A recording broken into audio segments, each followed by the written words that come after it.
ನನ್ನೆಲ್ಲ ಪ್ರೀತಿಯ ವೀಕ್ಷಕರಿಗೆ ನಮಸ್ಕಾರಗಳು. ನನ್ನ ಗುರುಪರಂಪರೆ ಯೂಟ್ಯೂಬ್ ಚಾನಲ್ಗೆ ಸ್ವಾಗತ. ಎಷ್ಟೋ ಜನಕ್ಕೆ ಪ್ರತಿ ಬಾರಿ ದೃಷ್ಟಿದೋಷಗಳಾಗ್ತಾ ಇರುತ್ತೆ. ಏನೇ ಮಾಡಿದ್ರು ಕಿರಿಕಿರಿ ಆಗುವಂಥದ್ದು, ತಲೆನೋವು ಬರುವಂಥದ್ದು, ಮೈಕೈ ನೋವು ಬರುವಂಥದ್ದು, ಸುಸ್ತಾಗುವಂಥದ್ದು ಎಲ್ಲ ಇರ್ತದೆ.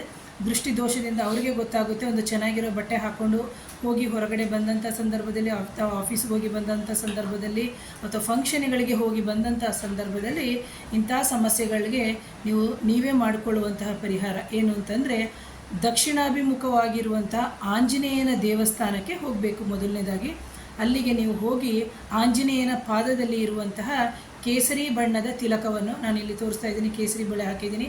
ಕೇಸರಿ ಬಣ್ಣದ ತಿಲಕವನ್ನು ನೀವು ಒಂದು ಡಬ್ಬದಲ್ಲಿ ಸಂಗ್ರಹಣೆ ಮಾಡಿ ತಂದಿಟ್ಕೋಬೇಕು.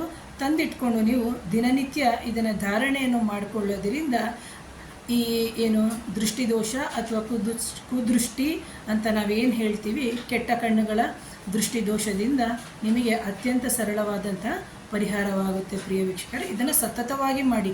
ಎಷ್ಟು ದಿನ ಅಂತ ಕೇಳಬೇಡಿ, ಅದನ್ನು ಸತತವಾಗಿ ಮಾಡೋದ್ರಿಂದ ನಿಮಗೆ ದೃಷ್ಟಿದೋಷದಿಂದ ಆಗುವಂತಹ ತೊಂದರೆಗಳು ನಿವಾರಣೆ ಆಗುತ್ತೆ. ಪ್ರಿಯ ವೀಕ್ಷಕರೇ, ಹಾಗಾಗಿ ನನ್ನ ಚಾನಲ್ನ ಸಬ್ಸ್ಕ್ರೈಬ್ ಮಾಡಿ, ಶೇರ್ ಮಾಡಿ, ಕಮೆಂಟ್ ಮಾಡಿ. Thank you.